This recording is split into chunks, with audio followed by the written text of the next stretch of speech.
Bienvenue, chers amis, pour un moment qui est la quasi-pré-apothéose de ces rencontres philosophiques de Monaco, puisque en attendant la soirée de clôture et de remise des prix, nous avons l'avantage, l'honneur, la chance de rencontrer 3 des 5 finalistes des rencontres philosophiques de Monaco 2018, 3 des 5 finalistes, car 2 des philosophes qui sont en lice pour ce prix sont absents, mais ils ont des liens intellectuels et affectifs très forts avec nos auteurs, et que ce soit Bruno Karsenty, Frédéric Gros ou encore M. Bimbenet et un membre du jury, ils seront évoqués.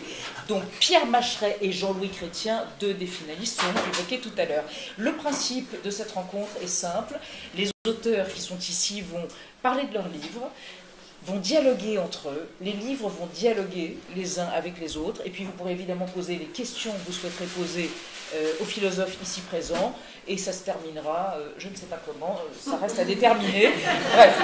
Alors, l'autre petit détail technique et logistique, nous ne savons pas qui sera qui aura le prix ce soir, donc nous allons faire un choix arbitraire et en même temps objectif, qui sera un choix alphabétique, c'est-à-dire que M.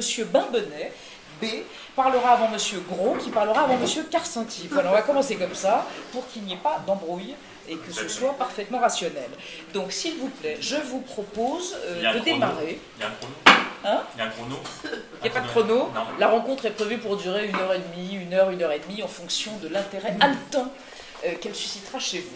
Alors, Étienne Bimbenet est l'auteur d'un ouvrage qui s'intitule Le complexe des 3 singes. Étienne Bimbenet est un spécialiste de Merleau-Ponty qui réfléchit à l'animalité, qui est professeur, vous me coupez si je dis des bêtises, Étienne, professeur de philosophie contemporaine à l'université de Bordeaux. Vous avez écrit en 2011 un ouvrage qui s'intitulait L'animal que je ne suis plus, et vous avez décidé véritablement d'écrire un livre polémique avec ce complexe des 3 singes, cet essai sur l'animalité humaine. Vous avez décidé de maintenir le cap de la différence anthropologique. Autrement dit, vous vous présentez comme un mauvais coucheur à un moment où le zoocentrisme domine, c'est-à-dire à un moment donné où la continuité entre l'homme et l'animal est la doxa dominante. Est-ce que j'ai bien résumé votre position et est-ce que vous voulez bien nous en dire plus sur votre ouvrage? C'est pas mal. J'ai B-. C'est bien. Merci Bimbenet. C'est bien de me présenter un mauvais coucheur et c'est à peu près ce que la position... C'est ce que vous êtes. D'une certaine manière, c'est vrai. Alors, bon, la question que je me suis posée dans cet ouvrage, c'est de savoir pourquoi l'opinion était de plus en plus partagée que nous étions des animaux comme les autres, que la frontière entre les humains et les non-humains tendait à s'effacer, pourquoi les gens se convainquaient de plus en plus sincèrement et viscéralement qu'ils étaient des animaux, et plus essentiellement animaux qu'humains. Et je me disais, que se passe-t-il aujourd'hui pour que nous nous sentions à ce point des animaux comme les autres? Vous parliez de mauvais coucheurs, quand mon ouvrage « L'animal que je ne suis plus » est sorti en 2011, j'ai fait pas mal de conférences où j'étais invité avec un animaliste convaincu qui disait on est des animaux, etc., qui accusait la continuité, et j'étais le mauvais coucheur de service qui disait oui mais quand même la différence est assez radicale, et je m'apercevais que mon discours recueillait moins de suffrages dans le public que celui qui dit après tout la pulsion, la bestialité, etc. Et le continuisme... C'est une vanité blessée qui vous a poussé. Alors je ne suis pas là pour me plaindre. Mais j'ai voulu savoir ce qui nous arrive aujourd'hui. J'ai voulu tenter ce que Foucault, en 1984, appelle un diagnostic, qui reprend le thème nietzschéen du diagnostic, c'est-à-dire qu'est-ce qui nous arrive aujourd'hui. J'ai voulu poser cette question-là, voilà, lever la tête, qu'est-ce qui nous arrive aujourd'hui dans notre rapport aux animaux, qui est un rapport proliférant. Il se passe beaucoup autour de cette question. Hein. Il n'y a pas une semaine ne se passe sans qu'on ait soit des vrais combats animalistes forts, soit des révélations en primatologie, par exemple, ou en éthologie animale, pour nous dire que, ou en génétique, etc., pour nous dire que la différence n'est pas si grande. J'ai voulu m'interroger là-dessus. Il y aurait une manière très générale de le faire, qui à mon avis n'est pas la bonne manière, une espèce de voie courte de la réflexion, qui consisterait à dire nous vivons aujourd'hui ce que Frédéric Worms appelle un moment du vivant, qu'il définit à partir de la convergence d'un certain nombre de phénomènes, de gestion des risques sanitaires, des grandes pandémies, des risques écologiques qui font que les biopolitiques s'installent de manière de plus en plus forte au sein des politiques publiques, la recrudescence et l'importance des biotechnologies, des techniques d'optimisation et de transformation du corps humain, un haut consumérisme qui fait que la question de nos besoins et du raffinement de nos besoins est au centre de nos vies, etc., etc. Et sur la base de toute cette convergence, on peut dire, voilà, nous sommes en train de nous vitaliser et peut-être de nous animaliser. Alors ça, ce serait, je dirais, peut-être la mauvaise manière de faire, c'est aller un peu vite en besogne. Parce qu'en particulier, je pense que les gens qui soutiennent l'animalité humaine, qui disent nous sommes plus essentiellement animaux qu'humains, qui soutiennent ce que j'appelle ce zoocentrisme, sont très profondément, je pense, progressistes. Ils lisent, ils s'intéressent, et nous faisons tous, d'une certaine manière. Nous sommes darwiniens, nous sommes intéressés par la science. Par ailleurs, c'est un combat moral, et c'est un combat magnifique de dire que voilà, il faut adoucir, comme disait Derrida, adoucir la frontière entre eux et nous. Et donc c'est très important de voir que dans ce moment du vivant, le zoocentrisme, c'est un moment progressiste. Ça n'a pas grand-chose à voir avec l'optimisation de mon comportement de manière égoïste, néolibérale, dans des techniques par exemple de managériales. Ce n'est pas la même chose. Là, il ne s'agit pas de ma vie pour l'optimiser ou pour la rendre la plus performante possible. Il s'agit de l'autre vie. Il s'agit de prendre soin de la vie des animaux. Et donc, j'ai voulu sonder un peu ce progressisme contemporain qui met au centre, comme un nouveau fétiche, l'animal. Et 3 singes, vous les connaissez, ces 3 singes, le complexe des 3 singes. J'y vais de manière un peu critique, c'est vrai. Je stigmatise 3 types de motivation derrière, 3 types d'aveuglement. Et une triade iconique, le cerveau, le gène, le singe.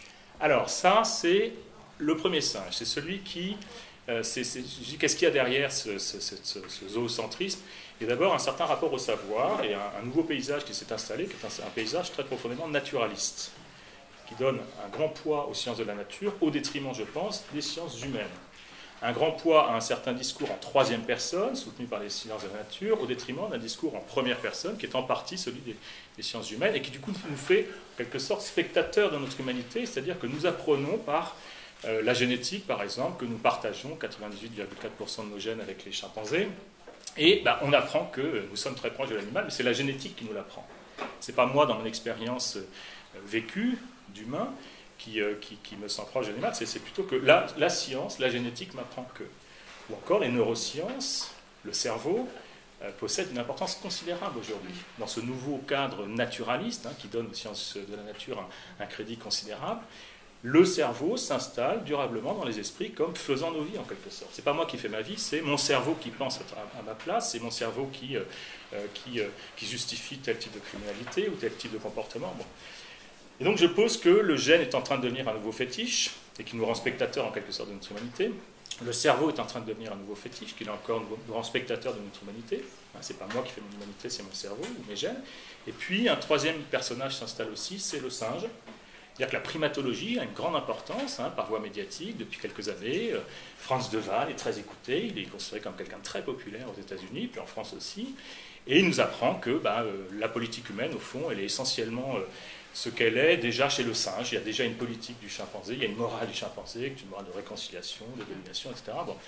Et là encore, on est au spectacle. Donc là encore, on nous dit, c'est pas vous les humains qui faites votre humanité, au fond, elle était déjà faite chez les singes, en quelque sorte. Donc il faut resubjectiver le discours sur l'humain. Super bien lu, c'est exactement ça. C'est exactement ça. Merci, donc la question c'est ça, c'est que j'aperçois dans ce... Alors c'est que le premier singe, c'est le rapport au savoir. Mais le rapport au savoir, c'est... Le rapport au savoir nous rend spectateurs, le rapport au savoir nous rend spectateurs de notre humanité, fait de nous des êtres au fond... Le gène, le cerveau, le singe disent ce que nous sommes et non pas nous, en première personne, vivant nos vies, sachant ce que c'est que vivre en humain. Et donc, la première critique consistera à dire rééquilibrons ce dossier-là, redonnons plus de poids aux sciences humaines et à une forme de discours en première personne. Voilà. On va discuter, on va dialoguer après. Vous allez dialoguer, mais je pense qu'on va passer à Frédéric Gros, et puis ensuite à la salle, qui va sans doute vouloir intervenir et réagir, les progressistes, ou pas les progressistes d'ailleurs, à ce qui vient d'être dit par Étienne Bimbenet. Frédéric Gros, vous êtes le 2e philosophe et le 2e finaliste, avec ce livre, un livre rouge, Comme on disait en mai 68, il n'y a que les bêtes à cornes qui ont peur du rouge. C'est un livre rouge de colère, Frédéric Gros, il semblerait, puisque votre livre s'intitule Désobéir. Je rappelle, pour ceux qui ne vous connaissent pas, que vous êtes évidemment philosophe, vous êtes spécialiste de Michel Foucault, vous êtes l'éditeur de Michel Foucault dans la Pléiade, vous êtes professeur de pensée politique à Sciences Po Paris et chercheur au CEVIPOF. Et c'est un livre dans lequel, enfin le postulat de départ en tout cas, est le suivant. Pourquoi, demandez-vous, en des temps où les motifs de désobéissance abondent, désobéissance contre le saccage des écosystèmes, contre le capitalisme à outrance, contre la financiarisation, contre d'autres motifs encore, pourquoi en ces temps où les motifs abondent, sommes-nous si obéissants? Qu'est-ce qui nous rend si obéissants? Avons-nous peur de nous distinguer des autres si nous désobéissions? Et ce livre envisage peut-être des pistes comme la désobéissance civile ou d'autres. Est-ce que vous voulez nous en dire plus, s'il vous plaît? Oui, au départ, en amont, j'étais parti justement de la difficulté d'obéir. C'est-à-dire que j'étais porté par... D'abord, il y avait une très belle parole de Nietzsche qui m'avait toujours impressionné, qui consistait à dire ce que tu aimes, fais en sorte qu'on te le commande. C'est-à-dire l'idée que dans l'obéissance, il pouvait toujours y avoir une structure de défi. Jusqu'à quel point est-ce que je peux être à la hauteur de ce qu'on me demande de faire?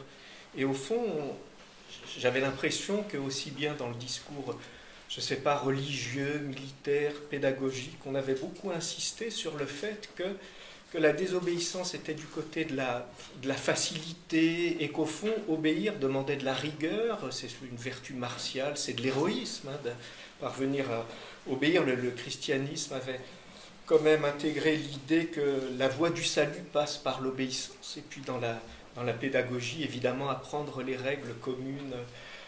Donc j'en étais là, et puis à un moment, c'est vrai que j'ai voulu un peu renverser les choses et poser la question qui est celle que vous posez, qui consiste à dire, mais au fond, est-ce que ce n'est pas la désobéissance qui nous est difficile, et à partir de là, interroger les racines de l'obéissance. Je vais prendre le terme que vous avez employé, du côté de la peur.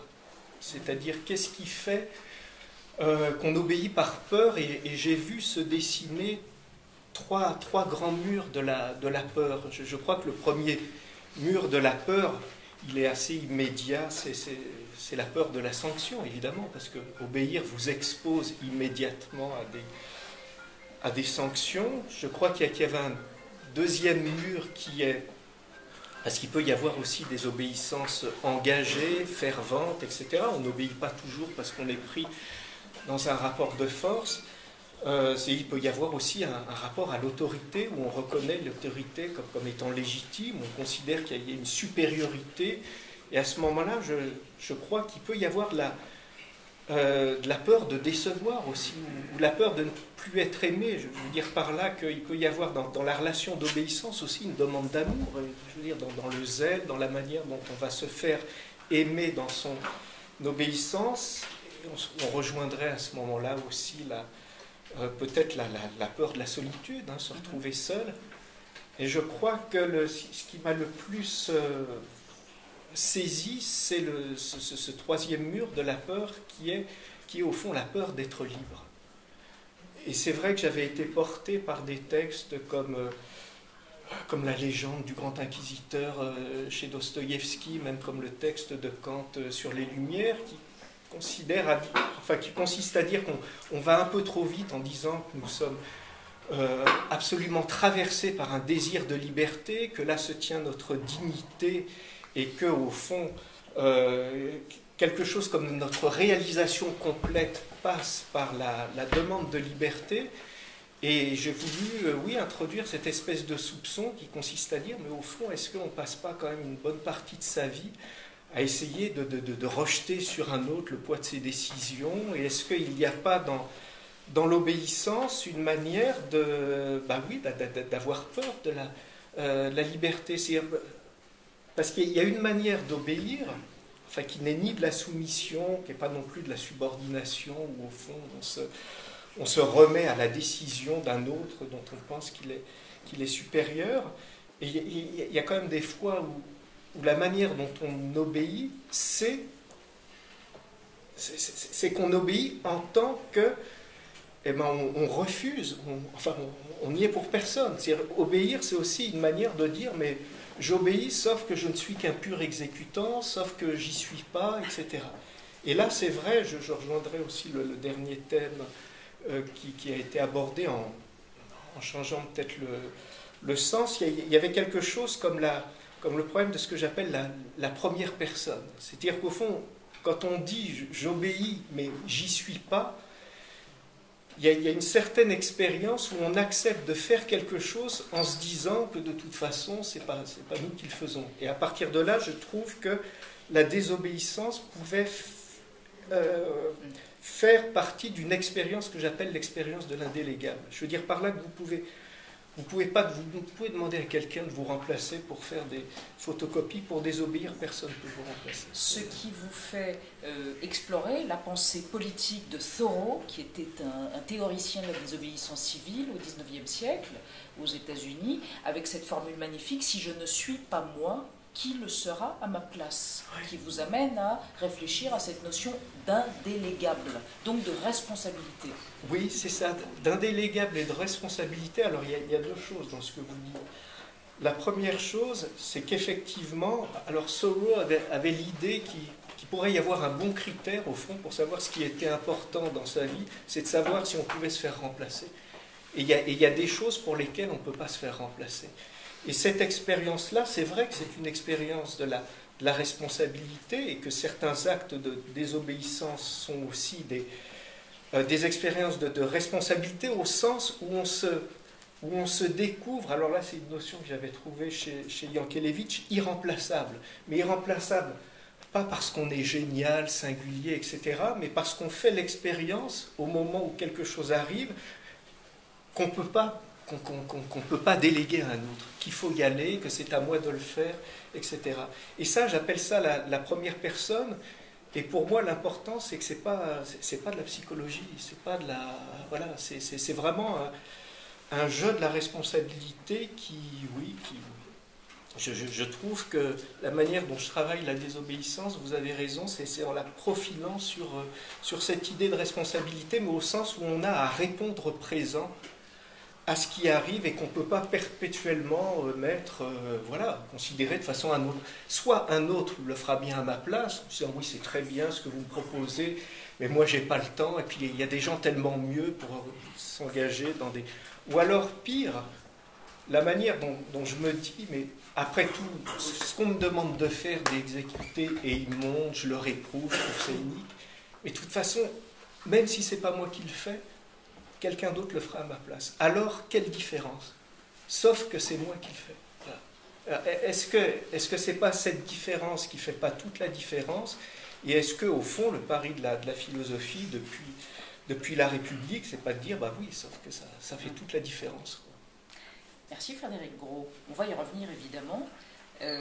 Mais d'abord, Bruno Carcinti. Alors, il y a quelque chose d'intéressant, c'est que vos 3 livres, en tout cas c'est ce que j'ai ressenti en les lisant, en me concentrant beaucoup, vos 3 livres sont nés, il me semble, d'une réaction à l'époque, d'une réaction à quelque chose de très contemporain.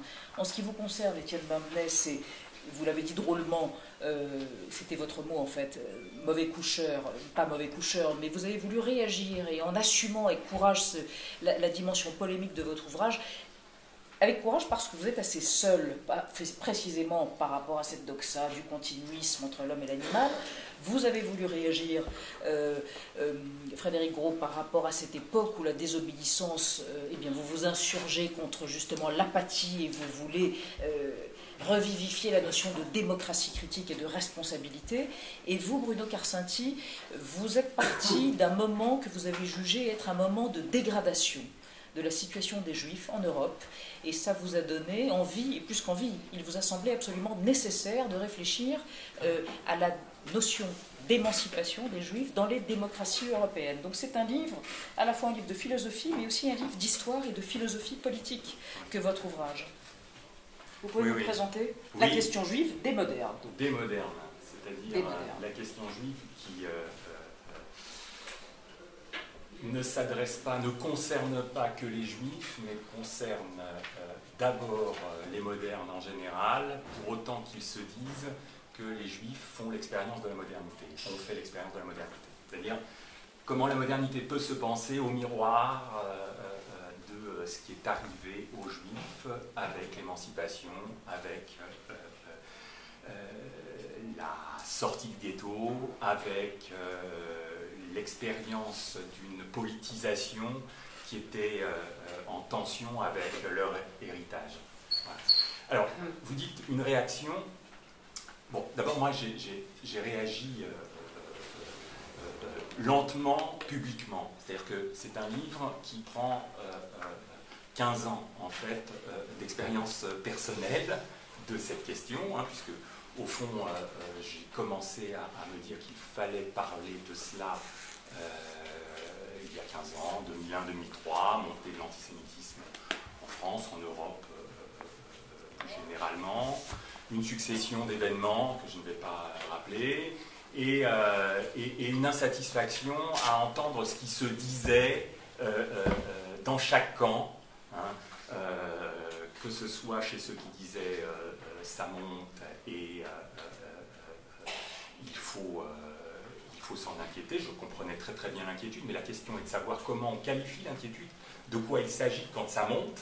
Hein, et de l'autre côté, ceux qui disaient mais non, et surtout n'attirez pas trop l'attention sur ce qui risque d'apparaître comme un privilège, une prérogative d'une souffrance qui n'est pas absolument unique, et c'est vrai, hein, dans l'ordre des discriminations, dans l'ordre des violences, il y a d'autres violences que celle-là.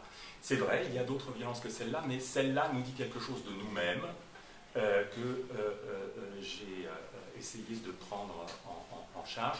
Donc sur une longue période, j'ai retenu ce livre. C'est Paul Audy qui fait partie, je crois, qui m'a dit, en m'accueillant tout à l'heure, qu'il aimait mon livre, mais qu'il trouvait qu'il y avait quelque chose d'encore un peu retenu. Hein. C'est très très juste, Paul, c'est très juste. Il y a une retenue parce que c'est une longue retenue et que, au fond, ce sont les attentats de 2015 qui m'ont amené à me dire, allez, ramasse ce que tu as fait là-dessus, développe vraiment le propos que tu estimes le plus nécessaire, en fait, le plus nécessaire à la situation présente. Alors ce propos, oui. je vais le dire en quelques mots. D'abord, c'est un plaidoyer pour l'Europe. Hein.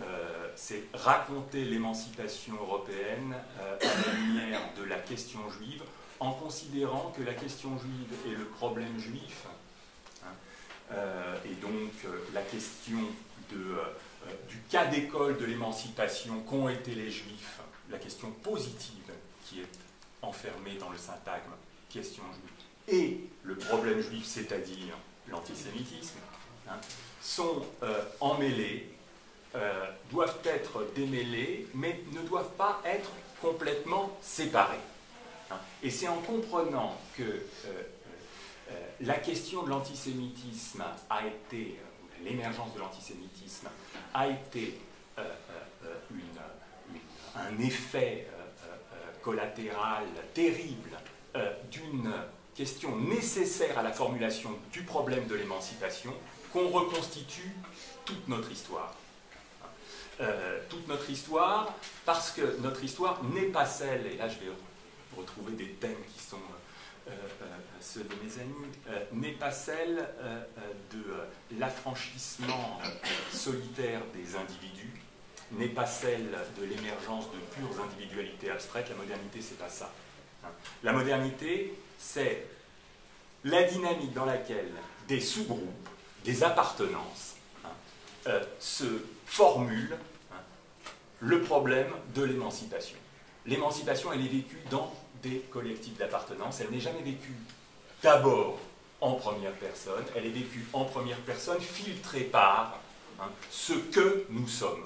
C'est pour ça que vous dites à un moment donné, et que vous développez ça, la question juive est une question d'ordre linguistique. Oui, le nous et le je. C'est l'articulation du nous et du je. De ça. L'articulation du nous et du je. Et je vais être plus précis. Alors, la formule de Thoreau qu'a citée Frédéric et se retrouve d'une certaine manière diffractée dans mon livre. Il y a une formule bien plus ancienne qui la recoupe. On la trouve dans le Talmud, c'est la formule de Hillel. Hein. Si je ne le fais pas pour moi, qui le fera? Tu l'as cité aussi, oui, très bien. Si je ne le fais pas pour moi, qui le fera? Si je ne me bats que pour moi, que suis-je? Et si ça n'est pas maintenant, alors quand? Alors on connaît surtout la dernière formule, parce que si ce n'est pas maintenant, alors quand? Vous l'avez tous dans l'oreille, c'est Non ora quando. Hein, c'est le titre du dernier roman de Primo Levi, ce roman magnifique sur la résistance juive et le début de l'émigration après-guerre vers la Palestine. Alors, ces trois phrases, j'en ai prélevé une, et ça n'est pas la première sur laquelle Frédéric a insisté, c'est la seconde. Si je ne me bats que pour moi, que suis-je? J'y ai vu, et j'ai essayé d'en user comme d'un analyseur pour comprendre notre problème politique. J'y ai vu l'aveu que l'émancipation ne peut pas se dire dans des termes strictement individualistes et libéraux pour être vraiment dans la modernité ce que nous constatons de plus productif, de plus actif. Les collectifs se disent, permettent aux individus de se dire ce qu'ils sont, que suis-je, et pas nécessairement qui suis-je. Que suis-je, c'est-à-dire de quelles ressources culturellement est-ce que je dispose pour aborder le problème de l'émancipation moderne, pour aborder le problème de l'État, pour formuler la question de l'égalité, formuler la question de la liberté, car je ne suis pas sans ressources traditionnelles pour comprendre ce que je suis dans la modernité. Voilà, alors mon livre retrace l'histoire du que suis-je. À travers 10 portraits, une dizaine de portraits de juifs. Oui, on peut dire, oui, tout à fait. Oui. Alors, je pars d'un portrait abstrait, donc, que j'ai constitué à partir d'une série de personnages. Donc c'est un portrait que j'ai intitulé « Ni évaporé ni gelé ». Pourquoi? Parce que j'ai usé d'une métaphore classique pour décrire la sortie du ghetto, la fonte du glacier. La fonte du glacier. L'idée étant que cette métaphore, la fonte du glacier, justement, dysfonctionne, c'est-à-dire qu'en réalité, il y a des êtres ni évaporés ni gelés, et les juifs modernes sont de ce type. Il y a quelque chose de consistant dans cet état. Et à partir de ce schéma, j'ai essayé de lire l'œuvre d'une série d'auteurs dans laquelle à chaque fois la question « que suis-je » affleurait. Que ce soit en réaction à des pics d'antisémitisme, parce que l'antisémitisme accompagne cette histoire, mais n'est que la partie sombre de cette histoire. Et elle affleurait pour permettre aux modernes en général de formuler leurs problèmes politiques. Alors, la conclusion du livre, parce que j'essaie de conclure, c'est que la question juive doit être de nouveau rendue disponible aux modernes. Et si j'ai réagi, c'est parce que je sens, j'espère me tromper, mon livre est une sorte de test en fait. S'il est un peu lu, j'aurais gagné. Si il s'efface, eh bien j'aurais eu tort. L'idée est que on est sur le point de... on est au moment où cette question risque de devenir imprononçable. On est au point où s'interroger sur la question juive devient gênant. Et c'est cette gêne que j'ai voulu attaquer. Je pense qu'elle est le symptôme, en fait, d'une incapacité des Européens à se poser aujourd'hui la question de leur identité politique et à brandir l'émancipation, mais l'émancipation réelle, pas l'émancipation des individus abstraits, l'émancipation comme leur véritable vecteur. Voilà. Merci Bruno Carcinti. Il y a 2 autres ouvrages. Les auteurs ne sont pas là, bah oui, vous l'avez constaté. On va en parler avant de dialoguer. Il y a un ouvrage de Pierre Macheret qui s'intitule « S'orienter dans la pensée, s'orienter dans la philosophie, dans la vie ». s'orienter pour ne pas être orienté, peut-être. C'est aussi quelque chose qu'évoque ce philosophe qui est pétri de littérature. Est-ce que, alors vous le connaissez, vous avez des liens, vous deux, Bimbenet et Karsenty, je vous appelle par le nom de famille, je sais pas pourquoi. On est chez les scouts, tout d'un coup ça fait très scout. Non mais vous avez, ça a été votre maître, votre professeur, moi, vous l'adorez. Mon premier livre, ça a vous été nous parlez pour de lui. Professeur. Vous voulez nous parler, parlez-nous de ce livre. L'homme est extraordinaire, Parlez-nous de ce livre. l'œuvre est extraordinaire, et je dois dire que quand je suis venu, je pensais qu'il allait être là, je me suis dit, mais pourquoi tu vas concourir avec Pierre? C'est une énorme déception. Bah, écoutez, non, mais je sais qu'il a du mal à se déplacer maintenant. Bon, c'est le plus grand professeur que j'ai eu, et pour moi, justement, sur cette question de l'orientation, ouais. Pour prendre le thème de son dernier livre, je le reconnais tout à fait là-dedans. C'est-à-dire qu'il n'a jamais cessé d'user de la philosophie comme d'un moyen pour se situer dans son temps, et trouver un angle sur son temps qui déplaçait les perspectives courantes, les perspectives spontanées. Il a à sa manière illustré le geste philosophique originaire, c'est-à-dire dépasser le sens commun sans nier le sens commun, rehausser le sens commun en s'y orientant différemment. Et ce livre est très beau, franchement. Très original. Oh ben, il mérite le prix. Il mérite le prix. Oh, vous êtes très fair-play. Non, c'est bon. Vous l'avez lu tous les deux? Oui, c'est vrai que Pierre Macheret, non, je t'en prie, vas-y. Moi, je le connais. Oui, je le connais beaucoup moins bien que Bruno. Je le connais parce que ça a été quand même un des premiers, si ce n'est le premier.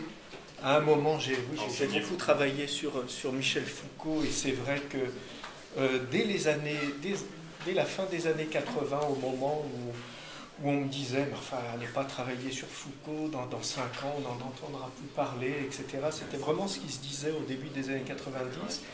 Il avait repéré, mais avant tout le monde, la grandeur de sa pensée. Il était un bon jury de thèse, il est très intransigeant et très critique, mais c'est à chaque fois d'une probité et d'une honnêteté, voilà. Il y a cette première chose, et deuxième chose, vous l'avez dit un peu, c'est quelqu'un qui est baigné par l'écriture littéraire et par la littérature. Et ça, je trouve que cette ouverture sur la littérature, et ça se sent dans ce livre, c'est quelqu'un qui a quand même contribué à un peu assouplir les frontières qui pouvaient exister entre la philosophie comme science spéculative, démonstrative, et puis à côté, quelque chose qui serait de l'ordre de la fiction, de la rêverie. C'est quelqu'un qui a pris au sérieux, dès le début, la littérature, mais comme geste, c'est-à-dire pas avec cette manière dont on va traiter du littéraire en philosophe, avec quelque chose comme un surplomb, mais avec une humilité qui lui faisait trouver beaucoup de choses. Voilà. Et puis au-delà de Foucault, sur Spinoza, ça a été un auteur. Enfin, c'est voilà, un spécialiste de Spinoza. Ah oui, c'est quelqu'un qui a écrit sur Spinoza des choses tout à fait... Donc c'est quelqu'un qui est très, très impressionnant. Voilà, ça reste...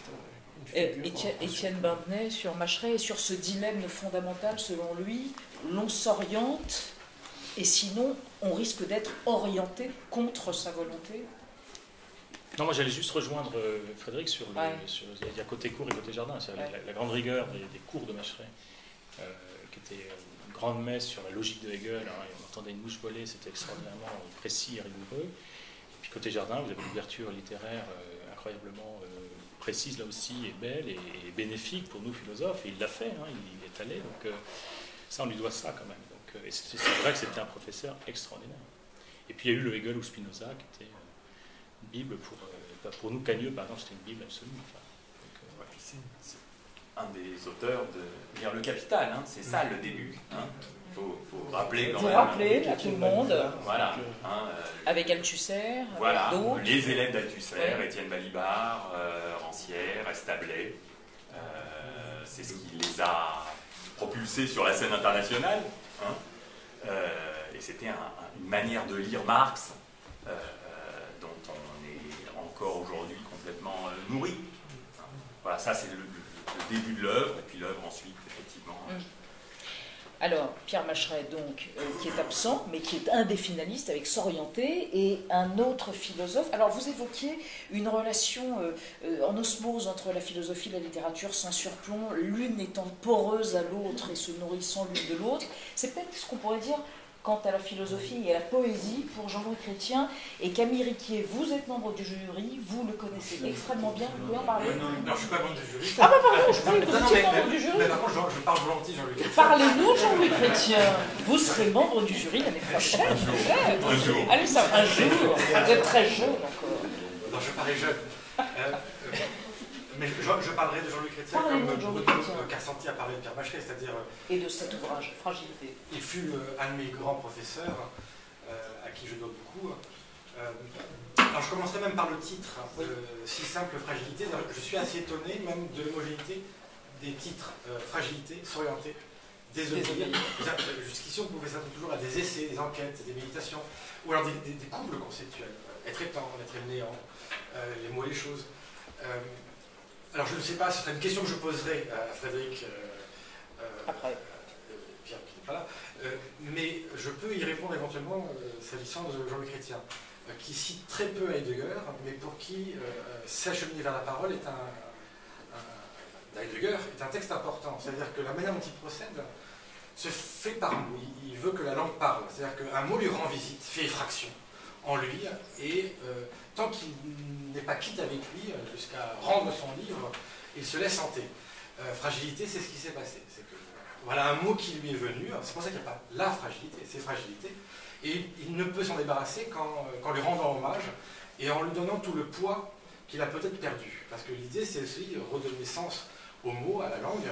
Qu'est-ce que ça veut dire? Enfin, c'est très curieux que c'est devenu maintenant un problème de langage. Que veut dire s'orienter? Que veut dire désobéir? Enfin, je ne sais pas. Mais que veut dire fragilité? C'est des mots, si je puis dire, qui ont été démonétisés et dont on veut rendre tout son sens, tout son poids. Donc ça, c'est la manière dont il procède. Après, ça participe aussi d'une vaste enquête. Fragilité, c'est plus que ça. Ce qui l'a frappé, c'est qu'il n'a pas d'antonyme. Il n'y a pas de contraire à fragilité. Ce qui voulait dire que c'est une autre manière de dire la condition humaine. C'est-à-dire qu'il l'aurait élevé au rang d'existentiel comme aurait pu le faire Heidegger. Ça dit quelque chose de la condition humaine en général. Donc ça parle de nous. Et donc ça s'inscrit dans une vaste enquête qu'il a menée depuis 2005. Alors j'improvise que je m'en ai parlé, mais je serai assez rapide. Et depuis 2005, il se propose de faire une genèse de la subjectivité humaine. C'est-à-dire que pour lui, tout ne commence pas avec Descartes et le sujet, mais quelque chose se termine aussi, et il y a des origines à tout ça. La fragilité, ça remonte à Sénèque, ça remonte à Augustin, ça remonte au père de l'Église, et ça se prolonge jusqu'à la modernité avec Kant. Donc il essaye de retracer cette histoire, qui a un point de départ qui est souvent négligé. Donc ça, c'est ce que je peux dire. Mais je ne parle pas en son nom, je ne suis pas l'Émile Ajar de Jean-Louis Chrétien. Donc, je ne parle qu'en simple admirateur. Maintenant, il n'y a pas quelque chose de réactif. Il parle de la fragilité sans répondre, on dirait plutôt des considérations naturelles. Mais si je devais y mettre un petit peu de ma subjectivité, j'y verrais certaines réactivités, un discours ambiant, mais lui n'en parle pas. Il s'y refuse. Mais moi, c'est tout le langage qui pénètre beaucoup de pensée sur la vulnérabilité. Alors, il est évident qu'en exhibant ce mot, c'est une discussion implicite avec la question de la vulnérabilité. Qu'est-ce qui les oppose? C'est que la fragilité, il reprend son étymologie, c'est chacun a la sienne. Ce sont des lignes de fracture qui nous habitent, et chacun a sa manière de se casser en deux, selon ses propres faiblesses, mais qui nous appartiennent. Ça veut dire que la faiblesse vient de nous aussi. La vulnérabilité a ceci qui le distingue de la fragilité, que le mal est extérieur, et ce qui vient éventuellement nous briser, nous vient toujours de l'extérieur, sans prendre en compte précisément cette fragilité qui a été un petit peu occultée par notre modernité. Donc il y a une petite charge contre une certaine pensée, mais qui n'est pas dite. Là, donc ça ne tient qu'à moi de... Vous développeriez cette certaine pensée? Je m'engage déjà beaucoup trop. Ah, bien. Alors, l'un de vous, merci, celui qui n'est pas l'Ajar de Chrétien, est-ce que l'un de vous trois développerait cette certaine pensée qui a travaillé, exalté la notion de vulnérabilité? Qu'est-ce que ça vous inspire? Je ne sais pas si c'est à ça que tu penses, mais je rebondis sur ça et sur ce que disait Bruno quand il évoquait l'idée d'une émancipation non pas individuelle, mais collective, et qui passe par l'émancipation de collectifs qui prennent en main les moyens de leur émancipation. Bon. Là, je te rejoins complètement, et je rejoins ce que Camille met en cause, c'est-à-dire au fond une forme d'illusion qui, je crois, guette d'une certaine manière nos démocraties avancées, et qui consisterait à dire au fond ce que nous sommes politiquement les uns les autres, avant toute chose, ce ne sont pas des êtres, nous ne sommes pas fondamentalement des êtres rationnels ou parlants ou projetant politiquement et en commun certaines choses. Ce que nous sommes fondamentalement les uns les autres, ce sont des êtres vulnérables à l'atteinte faite par autrui qui pourrait toujours soit me blesser, soit me juger.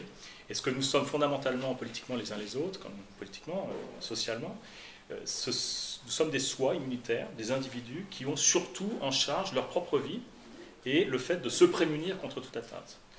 Et là, je pense qu'il y a une forme d'illusion qui nous guette tous, qui est une forme d'illusion ultralibérale, ultra-individualiste, mais qui guette de manière très profondément idéologique nos démocraties, consiste à dire, au fond, nous avons en charge nos immunités personnelles, le périmètre de nos droits, et nous sommes fondamentalement ces vivants qui recentrés sur cette immunité. Et je pense qu'il y a là une forme d'illusion qui nous guette, très profondément idéologique ou publicitaire en quelque sorte, parce que bien évidemment nous ne sommes pas que cela.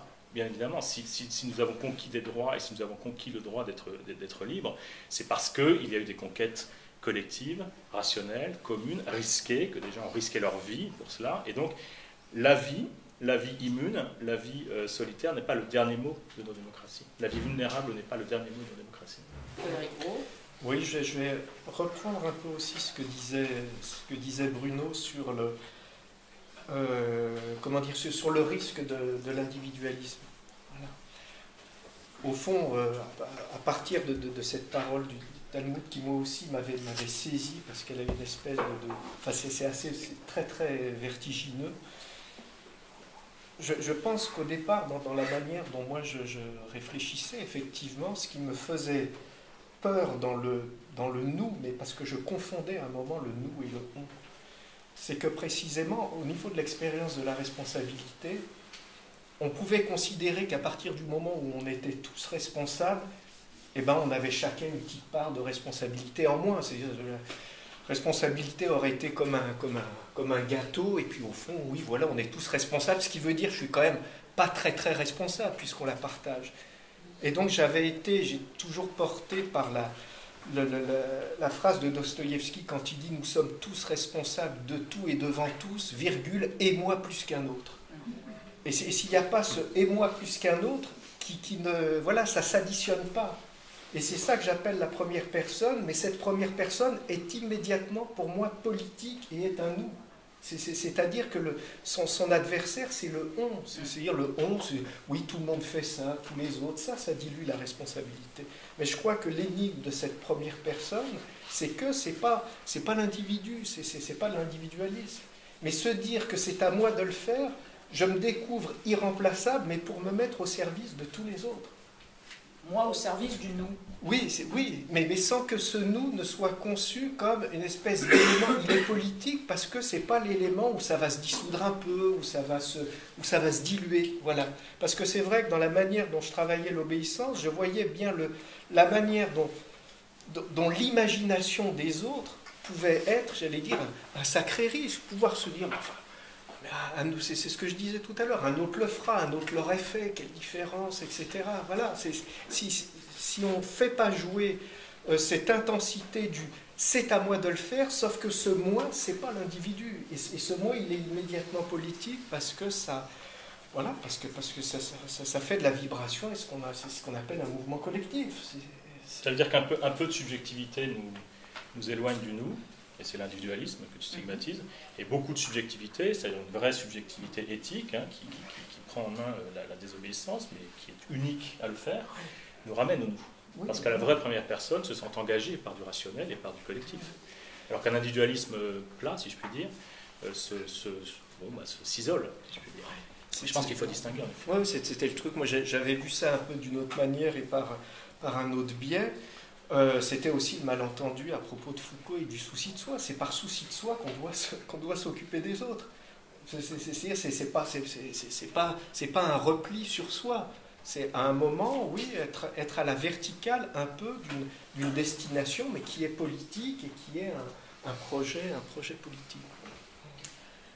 Est-ce qu'il y a des questions parmi les auditeurs, j'ai envie de dire amateurs ou professionnels, amateurs éclairés, amateurs de philosophie, ou parmi les philosophes qui sont avec nous, ou les non-philosophes, il y a peut-être des écrivains. En fait, est-ce que vous avez envie de poser des questions et de creuser avec les trois philosophes ici présents peut-être ces questions du jeu au service du collectif, du jeu au service du nous, ou d'autres questions, ou peut-être sur l'animalité, parce que d'ailleurs, vous n'avez pas réagi sur, tous les deux sur le livre d'Étienne Bamendet et sur les thèses d'Étienne Bamendet. Est-ce qu'il y a des questions?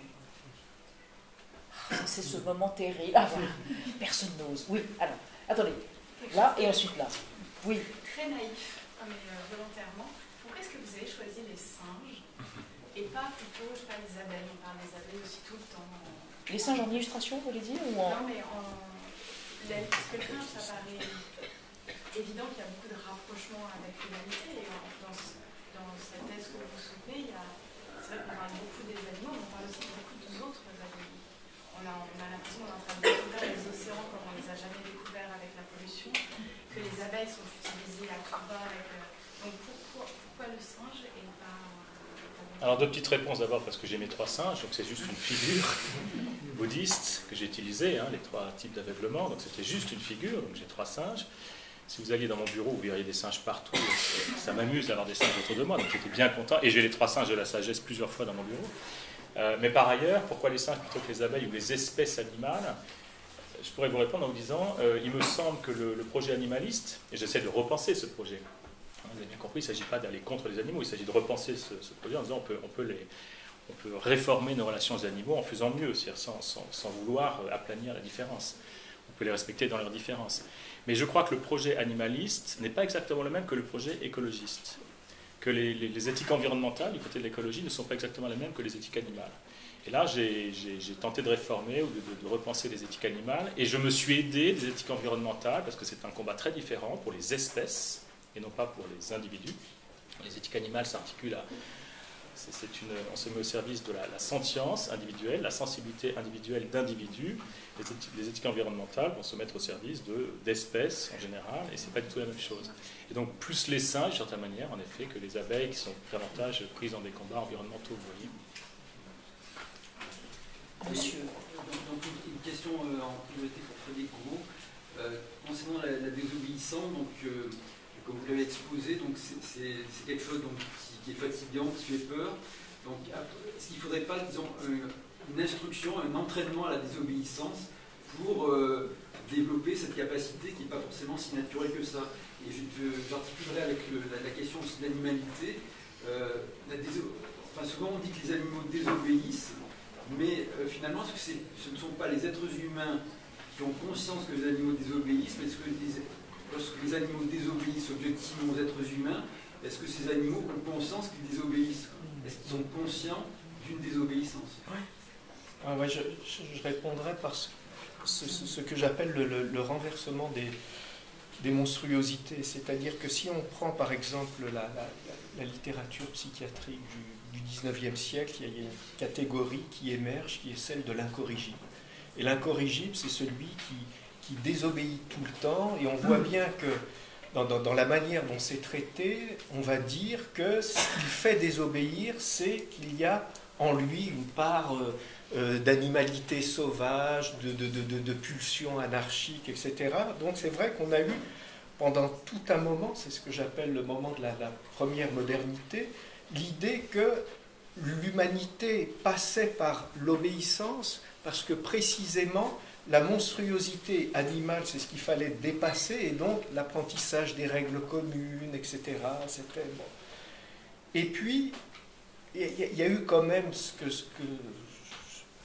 quelque chose d'assez espèce d'aporie morale qui a été très, très marquée avec les totalitarismes. Je me souviens que dans son journal de pensée, Hannah Arendt reprend un mot de Peter Ustinov qu'elle lit dans le journal, où Peter Ustinov écrit, au fond, pendant des siècles, on a condamné les gens parce qu'ils avaient désobéi, point. À Nuremberg, pour la première fois, on condamne les gens parce qu'ils ont obéi.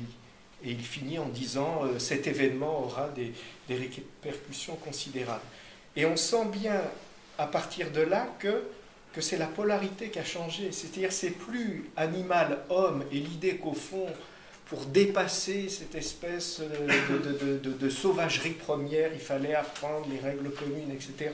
Mais la nouvelle polarité, c'est l'homme et la machine.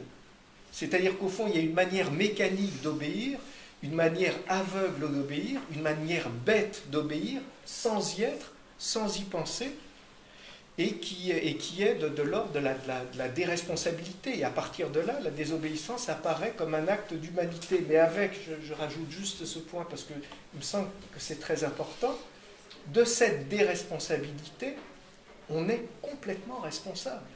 Je veux dire par là qu'on ne veut pas voir ce qu'on fait. On ne veut pas...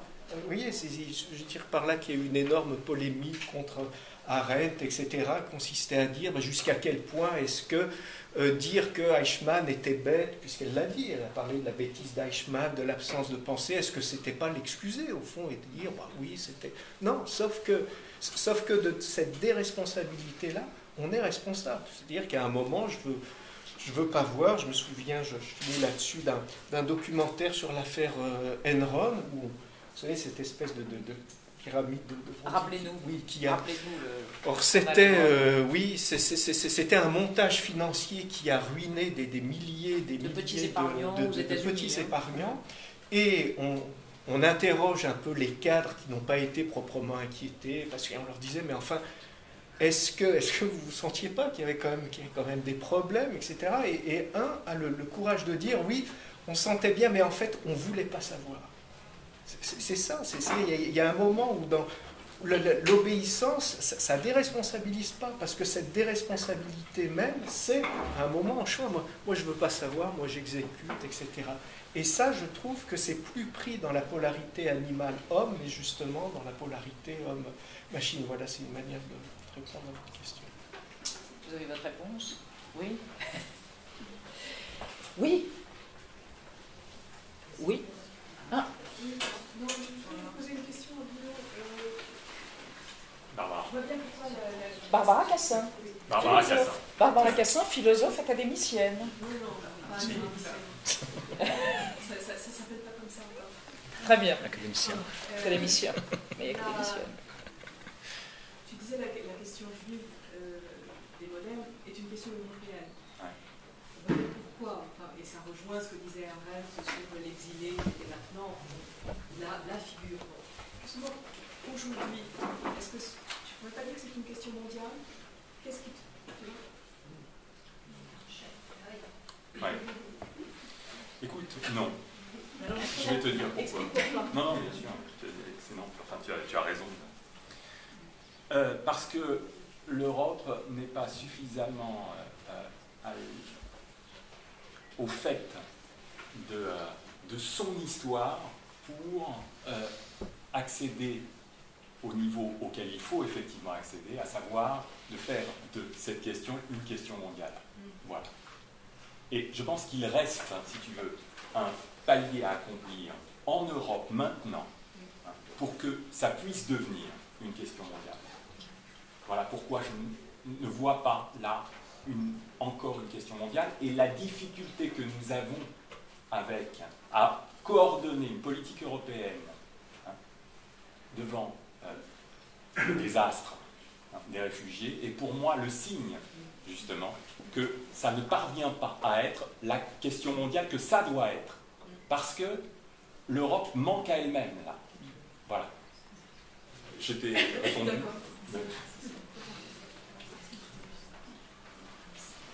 Oui, bien sûr. En écoutant vos trois exposés, je me demandais s'il n'y avait pas un quatrième mur qui pourrait vous relier. Ce serait finalement le mur du nihilisme qui était peut-être l'ennemi dont Nietzsche avait le plus peur, qu'il a personnifié à travers la figure du serpent, il appelait ça le grand dégoût de l'humanité. Alors dans le cas de l'animalité, ça serait c'est compliqué, l'état de culture, autant rester des animaux, l'état de nature c'est quand même plus simple. Dans le cas de la désobéissance, ce serait dans le doute, choisissons la coercition plutôt que la liberté. Et puis dans le cadre de la question juive, c'est, je sais pas, c'est Glucksmann qui disait à Foucault, avec le XXe siècle, on a gagné le droit de désespérer de tout finalement. Donc finalement, est-ce que c'est pas ce qui relierait vos trois réflexions, ce mur du nihilisme c'est le cancer aujourd'hui, le aquabond, le cynisme, le grand dégoût de l'humanité, qu'appelait Nietzsche. Moi je pense que d'une certaine manière vous avez raison, mais il ne faut pas aller trop vite à l'un, comme disait Platon. C'est-à-dire que là vous faites une espèce de diagnostic d'époque et ça ne peut pas vous donner tort. C'est vrai qu'on vit d'une espèce d'individualisme plat et on le respire à plein nez et il mine. Donc, je suis d'accord avec vous. Mais la question, je pense que ce qui nous relie, c'est une forme de diagnostic sur ce qui nous arrive aujourd'hui et qu'on le rejoint quand même de différents biais. Et ce sont ces biais, c'est ces points de vue sur ce nihilisme qui sont intéressants, plus que directement dire voilà, on est dans une époque nihiliste, parce qu'en effet, on y est, ça c'est vrai, dans une post-métaphysique mais il faut faire avec et il faut relancer, non pas la métaphysique, mais il faut relancer l'entrain du rationnel et du commun. Un livre écrit par réaction, je me demandais si c'était pas une réaction par rapport à ça, justement, par rapport à ce nihilisme un peu rampant qui nous envahit un petit peu. Pas directement, en ce qui me concerne, c'est d'abord la question animale, mais d'une certaine manière, c'est vrai que je stigmatise quelque chose comme une humanité spectatrice d'elle-même, et en effet surplombant, c'est chacun dans son coin, avec sa sentience, sa sensibilité, etc. Donc je rejoins ce type de diagnostic, mais quand même à partir d'une question précise. Donc je me garderais bien de dire, voilà, directement, nous vivons une époque nihiliste, parce qu'au fond, ça, il y a bien des éditorialistes pour le dire, et je trouve que nous, philosophes, on a quand même le devoir d'être plus précis dans les diagnostics. Frédéric Gros. Oui, moi c'était juste l'idée, pour reprendre ça, qu'on ne nous a jamais demandé autant d'être nous-mêmes, soyez vous-même, devenez unique, singulier, et qu'au fond, cette injonction à être soi s'accompagne d'un néoconformisme, où c'est au moment où on nous demande le plus d'être nous-mêmes qu'effectivement on aperçoit des formes nouvelles d'obéissance qui sont de l'ordre de l'addiction, c'est-à-dire on devient addict à soi. Je dis, le problème aujourd'hui, c'est plus l'exploitation, c'est la nouvelle forme d'obéissance, c'est l'addiction. C'est pour ça que ce soit la drogue ou les séries américaines, je trouve que c'est un excellent, c'est un très bon paradigme pour penser la forme d'obéissance où on rend chacun prisonnier de son propre désir. C'est difficile, quoi, après de s'en sortir. J'aimerais vous répondre, parce que je ne suis pas très à l'aise avec la catégorie de nihilisme, mais je voudrais vous dire en quoi je considère que le fait de prendre Nietzsche comme la bonne lunette focale sur notre situation, à la fois me convainc et me gêne. Je vous dis parce que, au fond, effectivement, son diagnostic est pertinent parce qu'il avait anticipé en quelque sorte l'usure des catégories à l'aide desquelles l'émancipation, justement, la modernité, allait se penser jusqu'à extinction et lassitude de sa propre dynamique. Et ça, il l'avait incontestablement anticipé, c'est vrai. Maintenant, la question est de savoir si, par rapport à cette histoire racontée par Nietzsche, dans la dynamique elle-même, nous n'avons pas oublié ou laissé de côté des lignes. Et des lignes que le regard de Nietzsche ne nous a pas aidés à conserver actives. Ces lignes, effectivement, elles ne peuvent pas procéder de ce que Nietzsche a, avec une acuité extraordinaire, dénoncé comme devant s'éteindre. Liberté individuelle, égoïsme, droit subjectif, incontestable. Maintenant, la question est de savoir si d'autres lignes n'étaient pas ce qui soutenait aussi ces discours d'émancipation individuelle, de droit subjectif. Et je crois que d'autres lignes étaient là. Maintenant que nous sommes au bout, en quelque sorte, la question est de savoir si ces autres lignes, en fait, si l'histoire, le thème de l'histoire dont Nietzsche nous disait qu'il fallait nous en méfier, l'histoire, la vue historique, ne peut pas être reprise. Pour moi,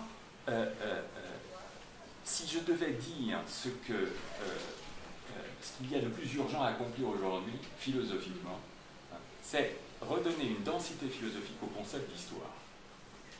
Plus qu'au nous, si vous voulez, plus qu'au collectif, plus qu'à... En fait, c'est retrouver, pas le sens de la grande histoire, le sens de l'histoire que Nietzsche, justement, comme d'autres, hein, Freud, comme Marx, ont aidé à défaire dans ses fictions et dans sa dose extrêmement élevée d'illusion ou d'auto-illusion sur les nations européennes. Non, pas cette grande histoire-là, mais notre historicité en tant qu'elle est encore possible. Vous voyez? Et ça, ça me détourne de Nietzsche. Voilà. Frédéric Gros, je vous sens... Moi j'avais une question. Non, j'arrive pas à me détourner de Nietzsche après ça. C'est mon problème. J'avais une question. Mais évidemment. Je peux te poser une question? Non, je voulais savoir souvent, mais tu as partiellement répondu à l'instant. Dans un contexte, en effet, où d'une certaine manière, de manière au fond assez idéologique, il y a une forme d'injonction profondément individualiste à la désobéissance. Qu'est-ce que tu fais précisément de cette injonction, ou de cette forme de... Tu en as parlé en disant une espèce d'injonction à être soi qui débouche au fond sur une nouvelle hétéronomie, une nouvelle passivité, et au fond une nouvelle façon du coup d'obéir. Mais on obéit dans l'injonction à la désobéissance, dans l'injonction à être soi, dans l'injonction à être tout le temps génial et novateur, etc. Donc c'est quand même particulier, c'est pas une désobéissance ou une obéissance à l'ancienne, c'est une... Quand tu parles de désobéir, c'est désobéir contre une injonction à désobéir, tu vois. On est quand même dans une époque très particulière dans le rapport à l'obéissance. Ah oui, tout à fait. Qu'est-ce que tu fais de ça? Ce que je fais, c'est d'abord dresser, parce qu'il me semblait que c'était aussi un travail philosophique important, des stylistiques de l'obéissance et de la désobéissance. C'est-à-dire, je pense qu'on ne peut pas tenir très longtemps avec simplement ces verbes obéir, désobéir, mais qu'il faut reconstruire des foyers de sens, parce qu'il y a des expériences qui sont très différentes derrière ce qu'on appelle le conformisme, le consentement, la soumission, la subordination. C'est en fait extraordinairement différent à chaque fois, ou alors derrière ce qu'on va appeler la désobéissance civile, ce que j'appelle la dissidence civique, la soumission, etc. Donc je pense qu'il y a aussi une manière qui consiste à essayer de retracer comme ça des styles d'obéissance, mais pour se poser la question qui consiste à dire, mais au fond, quelle est notre manière à nous d'obéir et de désobéir, pour essayer de voir par différence. Ça, ce serait la première chose. Et ensuite, on retombe toujours sur le même, sur l'espèce de même aporie qui consiste à dire que cette première personne n'est pas l'individu, et qu'au fond, si on désobéit par souci de soi-même, ou ce soi-là n'est ni de l'égoïsme, ni du jeu personnel. Pour aller vite, je dirais que comment dire,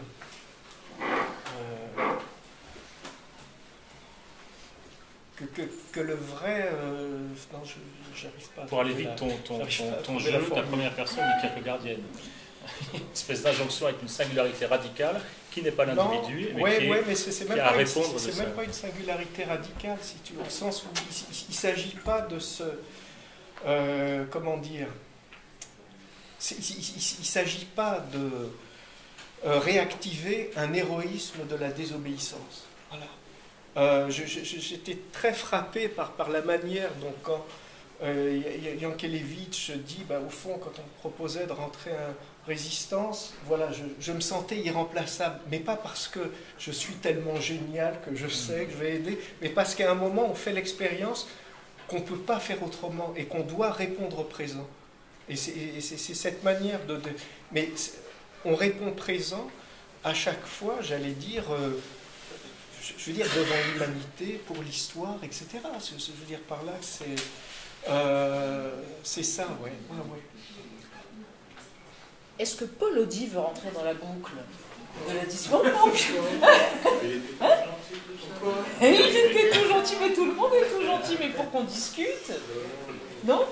Pour poser des questions et pour continuer à enclencher la discussion sur soit la désobéissance, soit ce rapport au collectif. Non, je dirais simplement en tant que membre du jury, au nom de tout le jury, que nous sommes très fiers et très heureux d'avoir retenu ces 5 livres dont tout le monde a dû se rendre compte de la qualité au cours de ce débat.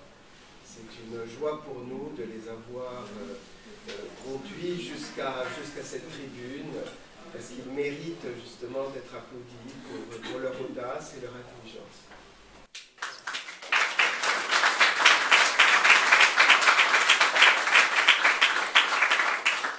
Vous n'allez pas vous en tirer comme ça, encore quelques questions.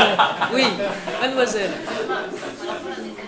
Est-ce qu'aujourd'hui, il n'y a pas une nouvelle forme justement de changement d'espèce humaine où on est en train de dire que la liberté, l'anarchie, un petit peu penser qu'à soi, sauf que la liberté des uns, ça fait les contraintes des autres. Et aujourd'hui, c'est pareil, c'est la violence de l'indifférence, parce que c'est vrai que pendant la guerre, chacun il faisait que son chose, donc pour beaucoup, même quand il y avait l'extermination des Juifs, en fait, pour eux, ça ne choquait pas. C'est un petit peu comme aujourd'hui, c'est tout le monde et personne, puisqu'il faut penser à soi.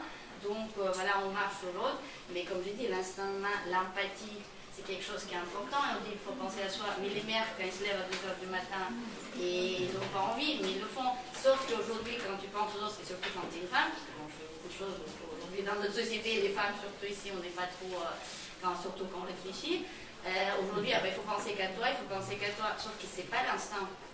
Et aujourd'hui, on est en train de changer justement l'espèce humaine en disant, bon, à cause de la technologie, à cause de tout ça, il y a moi, je m'en fous des autres, mais les autres, ils existent.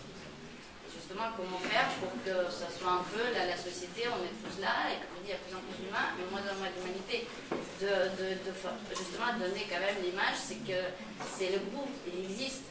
Et on peut gagner, que ce soit au foot, il y a la philosophie de foot, c'est l'ensemble qui gagne, c'est pas les...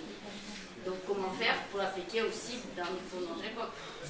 Je retiens il y a, voilà, de moins en moins d'humanité. Oui.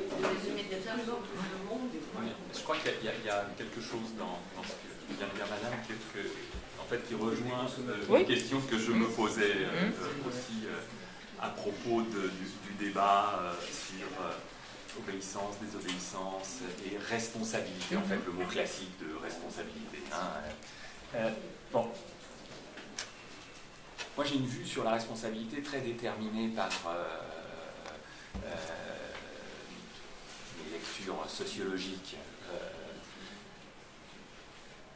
Je pense qu'il y a une manière de prendre la responsabilité qui emphatise la subjectivité. Je pense que ça n'est pas cette voie directe que tu empruntes dans ton livre, même si tu retrouves la subjectivité en bout de course. Et puis il y a une manière qui envisage, comme Madame dans sa question, le fait que finalement il y a toujours des responsabilités corrélatives, on va dire. Hein. Les situations historiques se différencient par des manières différentes de se considérer les uns les autres comme responsables. Hein. Il y a des complexes de responsabilisation. Hein. Et c'est ce qui fait que, d'ailleurs, les sanctions évoluent. Hein. Les sanctions, c'est ce qui sanctionne le fait qu'un sujet est reconnu comme responsable, et si l'acte a été commis, la sanction s'applique. Donc, si tu veux, et ça se pose en un sens aux deux livres. Est-ce que aujourd'hui, notre manière de penser les processus de responsabilisation, c'est-à-dire le fait de s'attribuer des responsabilités, hein, n'aboutit pas à rendre difficile la question proprement subjective. Hein. La rendre difficile au sens où, à la fois, on n'a jamais été autant mis en exergue comme sujet qu'on ne l'est aujourd'hui, hein, et en même temps, on n'a jamais été aussi pris qu'on ne l'est aujourd'hui, hein, dans des réseaux de responsabilisation, de transfert de responsabilité, de délégation, tu dirais, hein, pour employer ta catégorie, de délégation, qui finalement nous font vivre une expérience contradictoire, hein, de vouloir être responsable et immédiatement de traduire juridiquement, sociologiquement notre intention, hein, dans des termes qui pluralisent l'affectation des responsabilités. Voilà, c'est une question un peu de sociologue, parce que vous savez que c'est... Alors, donnez un exemple. Oui, Travaillez à partir d'un exemple. Juste réfléchir sur un exemple. Je pense que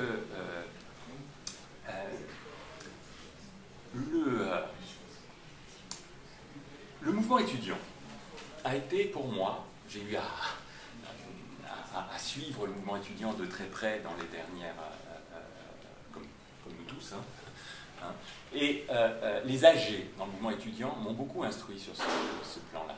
J'y ai vu un désir de s'engager, un désir d'agir en première personne, hein, doublé d'une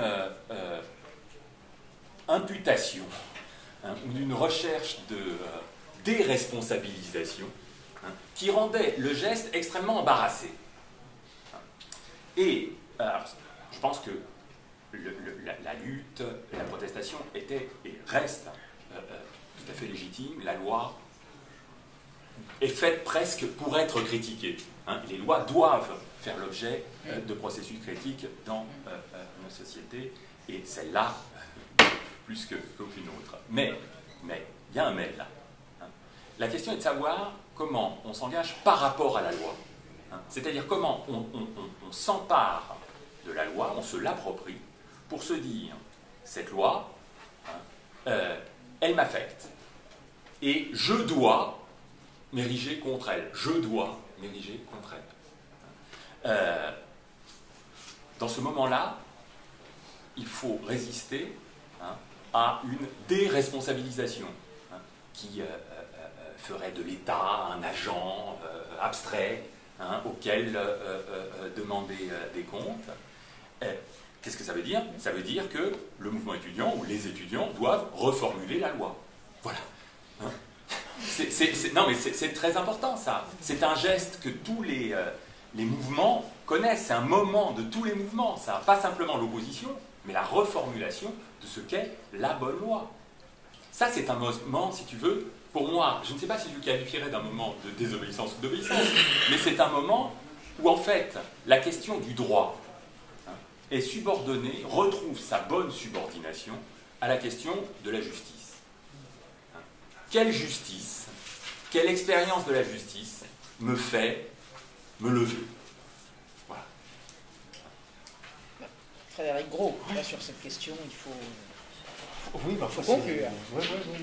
Oui, mais enfin, rebondir, moi je suis assez, ce qu'il y a, c'est que je suis assez d'accord là-dessus, donc je peux juste, comment dire, redoubler une espèce de diagnostic qui consiste à dire que,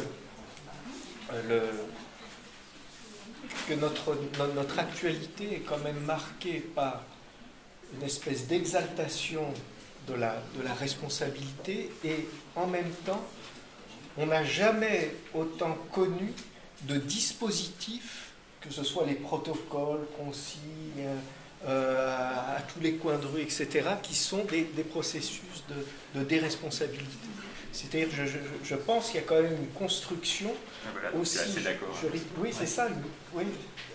Donc, je crois qu'on est dans une espèce de tension très forte, oui, qui...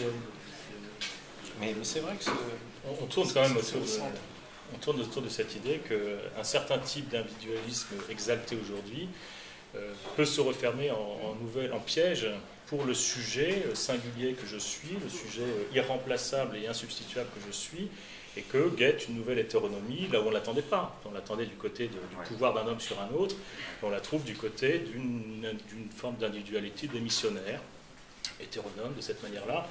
Et que le recours, et c'est pour ça que je suis très sensible à ce que dit Frédéric, c'est-à-dire le recours contre cet individualisme démissionnaire ou cette subjectivité démissionnaire, c'est encore plus de subjectivité. C'est-à-dire, est-ce que je décide de désobéir et nul ne peut prendre cette décision à ma place et nul ne peut penser à ma place, et il y a un moment, c'est moi et personne d'autre. Donc là, c'est de l'absolument subjectif. Et ça, je pense, c'est important. C'est contre un certain individualisme des missionnaires. Je pense que la réponse de Frédéric est intéressante. Et quand j'incite à resubjectiver le discours sur l'humain, je vais exactement dans ce sens, donc ça m'intéresse beaucoup. Une dernière question. Juste une dernière question, mais un peu latérale. Je vais essayer de ne pas me balancer, parce que comme président du jury, je dois rester neutre et pas comprendre de quoi il s'agit. Juste compléter un certain nombre de choses, après chacun réfléchira. Par rapport à ce que Frédéric a dit sur Jean Kelevitch, phrase qui était la phrase de ma vie marquée à jamais, c'est à moi de le faire et tout de suite ou jamais. Donc si on comprend plein de choses avec cette phrase, notamment tout ce qui s'appuie sur l'irremplaçabilité, etc. Mais je crois que Jean Kelevitch ajoutait quelque chose. Quand on dit c'est à moi de le faire et tout de suite ou jamais, il y a une chose aussi que je ne peux pas faire, c'est de ne pas avoir fait ce que j'ai fait.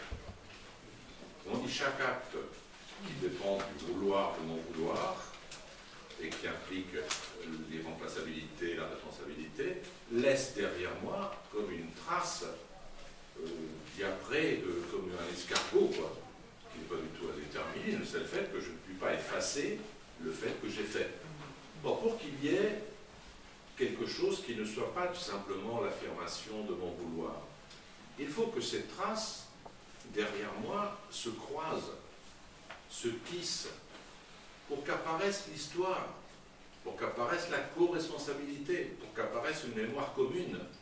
Parce que si chacun affirme « c'est à moi de le faire et tout de suite jamais », sans que jamais on se croise, on n'a que des itinéraires de SNCF, c'est-à-dire avec les voies ferrées, quoi.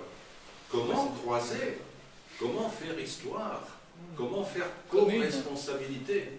Je crois que le grand problème d'aujourd'hui, et j'insiste aussi, j'ajoute mémoire, j'ajoute passé, parce que ce à quoi nous sommes confrontés aujourd'hui, c'est un effacement progressif de la mémoire derrière nous, quoi. Si vous avez des étudiants un peu plus jeunes, vous verrez que quand ça date de plus de 5 ans, c'est comme si c'était préhistorique, quoi. Moi, j'ai Lénine sur ma montre. Quelqu'un m'a dit l'autre jour qu'il y a 35 ans, c'est qui? Donc, cet effacement-là est quelque chose d'extraordinaire. Si nous ne faisons pas en sorte que les traces derrière nous ne soient pas parallèles, mais fassent histoire, pour qu'on puisse effectivement parler à ce moment-là d'émancipation. Sinon, on ne pourra parler que de liberté individuelle et à la limite de satisfaction. On dit aujourd'hui, il faut réfléchir encore une fois à cette question de l'obéissance et de la désobéissance, en la reliant à celle effectivement de la trace, à celle de la possibilité du tissage des itinéraires, pour faire foule, pour faire multitude, et pour viser l'émancipation. Oui, mais je pense qu'effectivement, la notion de responsabilité aussitôt se dédouble, c'est-à-dire il y a cette dimension du répondre présent à ce qui m'arrive, et ensuite répondre de ce que j'ai fait, mais au sens où on ne peut pas, où on doit se sentir comptable aussi de l'état du monde, et on en est solidaire aussi, et on doit répondre on doit répondre de ce qu'on a fait.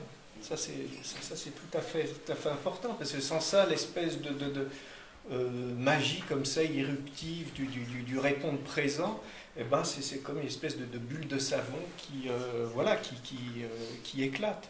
Mais je pense que oui, il s'agit ensuite de répondre de son histoire. Je pense que ça se dédouble aussitôt. Merci pour cet épilogue, Robert Maggiori. Merci à vous trois.